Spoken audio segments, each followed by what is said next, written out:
Hello, this is Dodie from Deliberate Aging. Welcome to my podcast.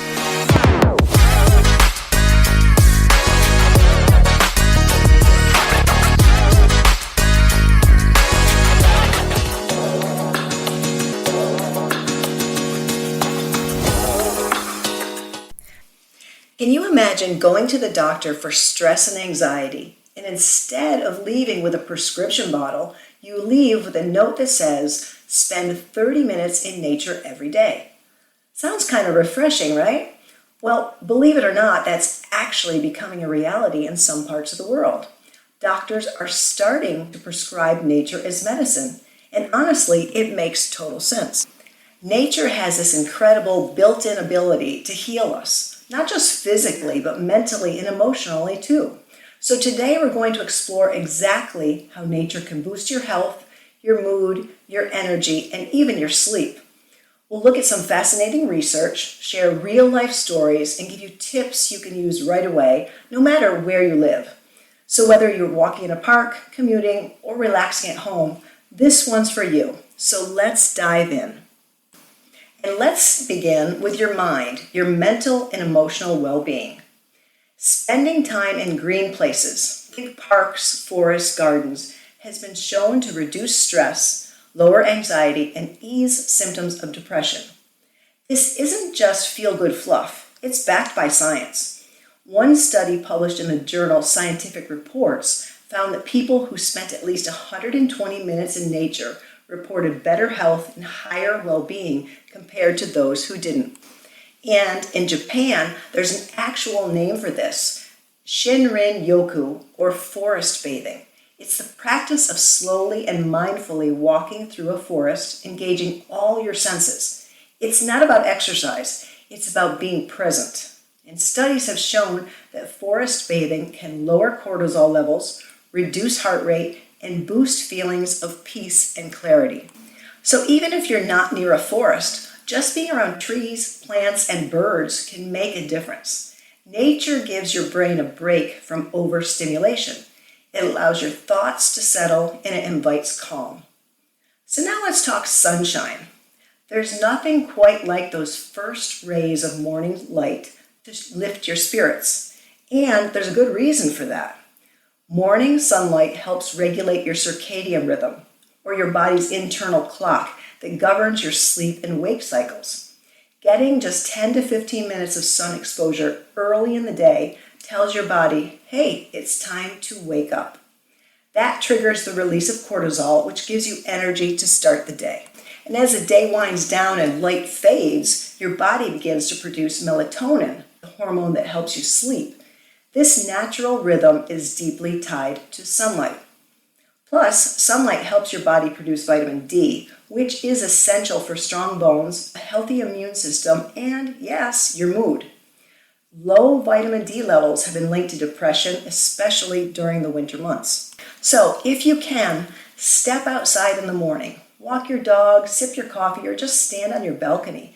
It's a small habit with big impact. So now let's talk water. Think about the last time you were near a lake, a river, or the ocean. Remember how you felt. Calm, clear, maybe even inspired. Well, there's a theory called blue mind, coined by marine biologist Wallace J. Nichols, which suggests that being near water triggers a mild meditative state in our brains. It reduces stress, enhances creativity, and brings a sense of peace.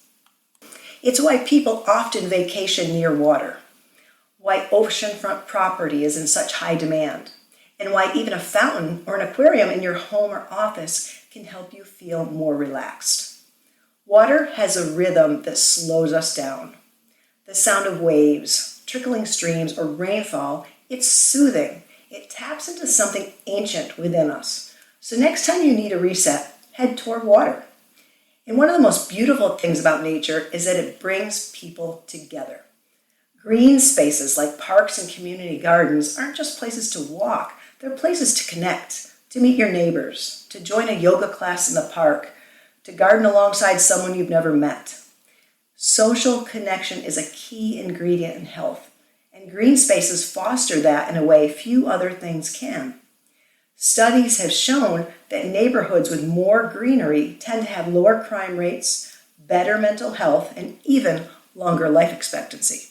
So whether it's a group hike, a garden club, or just chatting with a fellow walker at your local trail, don't underestimate the power of green spaces to improve not just your health, but your community's health as well. So all right, let's talk about the body. Spending time in nature has some pretty impressive physical health benefits. It can lower blood pressure, reduce inflammation, boost your immune system, and even speed up recovery from illness. One theory is that when we're in nature, we're breathing in something called phytoncides. I might have mispronounced that, but these are natural compounds released by trees and plants. And these compounds have been found to increase our white blood cell activity, helping the body fight off infections. Plus, when you're outside, you're more likely to move. Whether it's hiking, gardening, or just strolling through a park, movement becomes more enjoyable when it's wrapped in birdsong and sunshine. So let's circle back to something we all need more of, and that's sleep.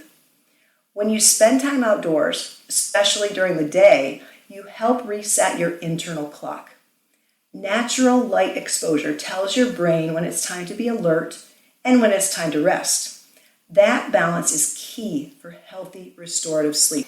In one study, campers who spent a week outside without artificial light saw their sleep schedules reset naturally. They fell asleep earlier, slept longer, and felt more refreshed during the day.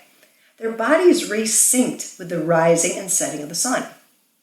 So even a short walk outside in the evening can help signal to your brain that the day is winding down.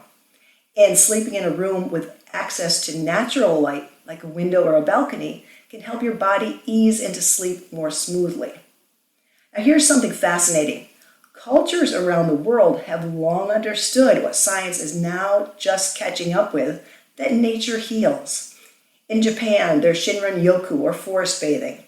In Norway, there is something which means open air living, the idea that being outside isn't optional, it's essential.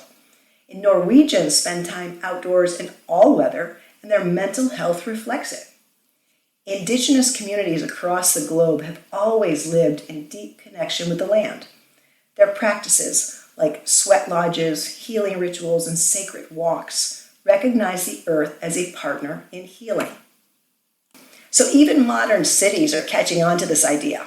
Singapore is a great example of biophilic design, where buildings include green walls, rooftop gardens, and natural ventilation to connect urban dwellers with nature. And you might be thinking, well, this sounds great, but I don't have time to drive to the mountains every weekend. And that's okay. The good news, you don't need to go far to get the benefits of nature. You can start right where you are. And here's some easy, practical ways to weave nature into your day. Start your day outside. Step onto your porch, your balcony, or even just open a window. Let the sunlight hit your face. Take a nature break. Step outside for 5 to 10 minutes a few times every day. A short walk, a stretch, or even cloud watching can make a big difference. Or you could try to bring nature indoors. Add plants to your home or office. Studies show they improve mood, reduce stress, and even boost productivity. Listen to nature sounds. Bird songs, waves, or wind chimes help you relax even when you're stuck inside. Garden.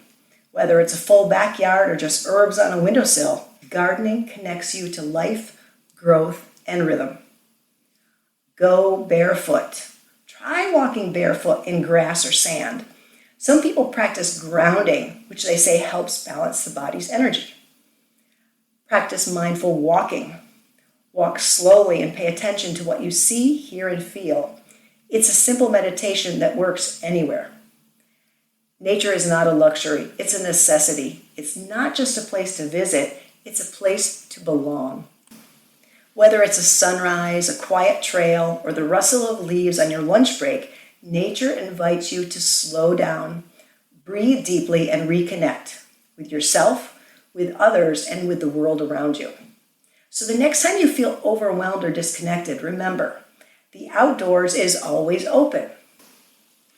Personally, I work inside on my laptop all day long, and I have a stressful job. So whenever I feel a little bit overwhelmed and I have the time to take a break, I just go out onto my deck and I just stand there for a few minutes. I just breathe, I look around, I feel myself relaxing as I just change the perspective from focusing on my work problems and my laptop to be able to just look out at the trees and the birds and the grass and everything else that's out there.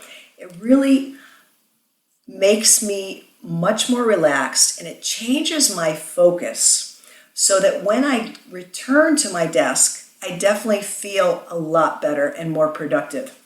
So I don't know about you, but let me know if you're trying something like this. Do let me know in the comments, or jump over to my Facebook page and please share how you're using nature to help you with your health, both mentally and physically. Love to hear from you. So thanks for listening. And if you enjoyed today's episode, please share it with someone you care about. And hey, maybe take a walk together. Thanks for listening. This is Dodie from Deliberate Aging. Until next time, be well, friends.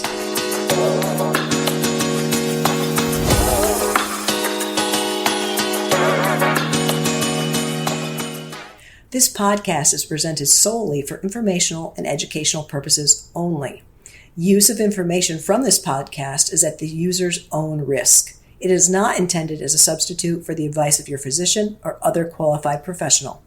We are not responsible for any losses, damages, or liabilities that may arise from use of this podcast.